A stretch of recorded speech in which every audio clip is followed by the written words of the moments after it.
we have a long flight today. We're going for a good reason.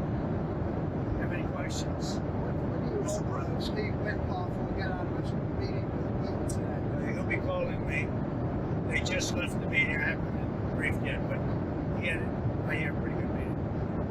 Mr. President, any update on Secretary Hegseth, your confidence in him? About what? Having signal on his I don't view signal as. computer. What do you think? I don't view signal as important. I think it's fake news, really. I don't view it as You important. said you were going to be meeting with some leaders while you were in Rome attending the Pope's funeral. Who were you attending? Some people in Rome, yes. Who were you meeting? And a little bit quickly, and frankly, it's a little disrespectful to have meetings when you're at the funeral of the Pope. Were you going to be meeting They say. with But I'll be talking to people. I'll be seeing a lot of people, including the Prime Minister of Italy. Do you have any plans to see former President Biden? Very, very good Prime Minister. Former President Biden, any plans to talk with him? He's going to be there. I didn't know that. I mean, it's not high on my list. It's really not. Sir, can I ask you about this judge in Wisconsin who was arrested because of immigration issues? What's going on with the case there? That's a terrible thing. The judge was arrested because he was housing a trendy Iraqwa. Right? Is that the one you're talking about? It's pretty surprising. It's terrible. Mr. President? You said that you've spoken to President Xi multiple times. Is that since taking office, sir? I don't want to discuss that, but I'm speaking to a lot of people from China, but I'm speaking to people from all over the world on the tariffs, and we're making very good deals. Very good deals. Going to make our country rich. We're not going to be ripped off like we have been for the last literally 50 years. There was a car bomb in Moscow this morning that killed a Russian general. Do you have any reaction to that? Nearly killed what? Russian general killed by car bomb. Well, no, I just heard you just tell me that for the first time. Where did this take place? It took place in Moscow. It was a Russian general. That's hitting close to home, right? That's a big one. I'll look at it. If I hear anything, I'll let you So know. when you see these leaders in Rome, it's more like mixing people at the funeral, right? Or you're having individual one-on-ones. It's a little tough because we don't have much time. And we're arriving at about 11:30. And we have some people meeting us already. And then I'm taking pictures with the military tonight when we get to the house at 12 o'clock, the embassy. And so we don't have really much time. And then, as you know, tomorrow morning we're sort of leaving early. I think that we're going to try and see a couple of people that are important to what we're doing. Why did you feel it was important to go to the Pope's funeral? I just thought it was out of respect. You know, I won the Catholic vote, and I think it's the first time that ever happened where a Republican won the vote, and I won it by a lot. And I have a great relationship to the Catholics. Very simple. What do you think? But I won the Catholic vote. We got 56% of the vote. I don't know why we didn't get more, actually. I don't know if they got any. But we did well with the Catholic vote, and my relationship is very good. So therefore, you know, I think it's a problem. Sir, on your Secretary Wesson said that you wouldn't drop tariffs on China unilaterally, that you would need to see some kind of movement. What do you want to see from China? No, he's right about that. Well, I'm not going to drop them unless they give us something that's, substantial. Otherwise, I'm not going to drop them. It'll all work out. Those things always work out. We're working on a lot of projects right now. The wall is solved. The border is the most secure it's ever been. We're having a very hard time with judges because they don't want people to be moved out of the country. Shockingly, nobody's ever had this before. No other precedent. There's never been a time when this has ever become an issue. When they talk about due process, when you have millions of people that you're moving out that are really bad people, very dangerous people, and you have a judge that wants every single one of them to have a trial. So they want us to have millions of trials, therefore. And how long does the trial take? Weeks. The trial can take weeks. That's not what it's about. That's not what our country's about. And that's not what I got elected on. And these are judges that just want to, show how big and important they are. They have their local federal judges, and they shouldn't be allowed to do it. You know, we have hundreds of thousands of people that we want to get out of the country, and the courts are holding us back. Some judge that nobody ever heard of is holding us back. It's very dangerous for our country. I mean, you want to see a country that will have crime? Let that happen, because it's really dangerous for our country, and I can't believe the Supreme Court would let that stand. What kind of movement do you consider substantial from China? Well, free up China. You know, let us go in and work China, because frankly, that's what we wanted last time. We almost got it, and then they backed out of that deal. But we had it to go into China and to sell our product, sell our wares. In other words, it's called to open China. That would be great. That would be a big win. But I'm not even sure I'm going to ask for it, because they don't want it open. They don't want it open. On the immigration The front, big thing are the tariffs. But because of tariffs, I could possibly get that. What do you think? Opening up China would be a big win, right? The problem is, no matter how big the win is, the press will not give you credit for it. If I got the greatest win in history, they'll pay us trillions and trillions of dollars. They'll give us anything we want. The press will say, Trump, he just had a terrible defeat. He suffered that terrible defeat. But the people know. No, I think we're going to have a lot of big wins. I don't know if it's going to be covered that way by the fake news, but the wins are going to be very substantial.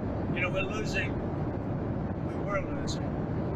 with Biden, 5 billion a day. Think of that, 5 billion a day. I've got that number way down, and soon it's going to be very, very positive. We'll be making 5 billion a day, but we have a little ways to go yet. Mr. President, can I ask you about the Texas Senate primary? The Texas Senate primary with John Cornyn and Ken Paxton. Are you going to get involved? Have you talked to the candidates? Well, they're both friends of mine. I like them both. In a way, I wish they weren't running against each other. But I like Paxton. I like Cornyn. They're both good people. So I'll make a decision somewhere along the line. But they're two very good men. I have a question on your immigration agenda. Yesterday, a judge in San Francisco put a nationwide injunction on you guys taking money away from sanctuary cities. Your reaction to that? Then I have a question about the market. Well, it's unbelievable when you hear a judge in San Francisco or a judge in San Diego does nationwide injunctions. Having to do with the whole country, sitting behind a bench, a local bench, even though in some cases, in many cases, they're a federal judge, but a judge can close down. We should close down sanctuary cities. We shouldn't have sanctuary cities. And we'll see how that turns out. Sanctuary cities are sanctuary for criminals. That's what they are. They're sanctuary for criminals. They protect criminals. And we should close them down. If we want a safe country, we have to get rid of sanctuary cities. Mr. President, India and Pakistan, their tensions after the attack in Kashmir. Got any message for them? Are you going to be talking to them? Well, I'm very close to India and I'm very close to Pakistan, as you know. They've had that fight for 1,000 years in Kashmir. Kashmir's been going on for 1,000 years, probably longer than that. And it's a bad one yesterday, though. It's a bad one. Over 30 people. Are you concerned that there's now tensions on the border between them? Are you concerned? How are you concerned about Well, that? there have been tensions on that border for 1,500 years. So, you know, the same as it's been. But they'll get it figured out one way or the other. I'm sure that is. I know both leaders. There's great tension between Pakistan and India, but there always has been. So you've done the 190-day pause on southern tariffs. Is it possible you'll have to do another 90-day or another extension? Probably unlikely. I think I know pretty much. And again, you know, we'll have deals made, but we'll also make deals. In other words, we just set the tariff and we'll be reasonable, very reasonable. And that'll be the end of it. It's the deal. We set the price. They want to come in. Now, they set the price for their country, but everybody wants to come into ours. They don't want to come into theirs. Most people don't want to come into theirs. Do you think the markets are adjusting to your tariff policy? So when you look at what's happening, I think so. I said there'd be a transition. People haven't understood it. Now they're starting to understand it. You know, look, think of it this way. We've lost millions of dollars a day for years on trade. Millions. Not going to happen. We're going to make millions of dollars a day. So that's not sustainable. Can you commit that nobody on your financial team was giving any type of tips to Wall Street executives about deals with India? There was some reporting yesterday that people had heads up on Wall Street possibly to make money. Can you commit that that did not happen? I can commit to myself. That's all I can commit. You know, I have thousands of people that work for me, but I can't imagine anybody doing that. I have very honorable people that I can say, so I can't even imagine it. But no, I haven't even heard that actually. So there have been some concerns about access to food, medicine coming into Gaza. When you spoke to Mr. Netanyahu the other day, did that come up at all about access to humanitarian aid coming into No, Israel? when Gaza came up, and I said, we've got to be good to Gaza. Those people are suffering. We've got to be good to Gaza. We're going to take care of that. There's a very big need for medicine, food and medicine, and we're taking care of it. In terms of like opening up more access points, Pushing or people very hard. pushing the Israelis We are to open up more access very points? hard to get food and medicine into Gaza. How did the Prime Minister respond to that? Well, felt well about it. Okay? We've got these Iran technical talks tomorrow in Iran. What do you think any kind The of Iran situation's coming out very well. We've had a lot of talks with them, and I think we're going to have a deal. I'd much rather have a deal than the other alternative. That'd be good for humanity. Will it start with an interim deal of some sort? I think it's going to be pretty much, we're not looking to do lots of long-term. It's a very simple deal. One thing, they just can't have a nuclear weapon. I'm saving a lot of money just on that. Having a nuclear weapon is really expensive, but it's also very dangerous, and they can't have a nuclear weapon. And just that, I'm saving them billions and billions of dollars. That's what it would cost. Now, with that being said, the Iran deal is coming along very well. We're dealing at the highest levels of Iran, and I think they want to make a deal, and we want to make a deal. There are some people that want to make a different kind of a deal, a much nastier deal, and I don't want that to happen to Iran if we can avoid it. Thank you very much, everybody. Thank you, Mr. President. What's on tap for Melania's birthday? Oh, she's gonna have a great birthday.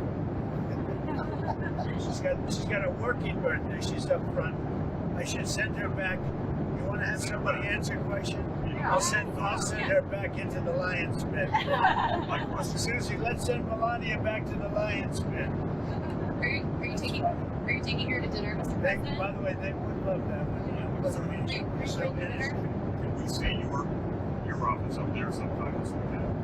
Yeah, you can come up. We'll let them come up. Are you taking Melania to Maybe dinner? going back. Are you taking Mrs. Trump to dinner? Or have you had time to get her a present? You've been very busy. I'll take her for dinner on the Boeing. I'll take her for dinner on Air Force One. There you go. I haven't had much time to buy presents now. We've been pretty busy. But it's working out. Things are working out very well. And people are starting to understand how good tariffs are for us. And, tariffs have been used against us for 50 years. Now, I never understood it as a private person, why we allowed that to happen. It goes back a long time, but I never understood it. Why did we allow that to happen? Where we couldn't go into China, but they could come here. We couldn't go into Europe, but they could come here. So many, every place. We couldn't go into India. They could come here. I never understood why they allowed that. And I don't blame the countries. I blame the presidents for allowing it to happen. But you have a different kind of president now, so thank you.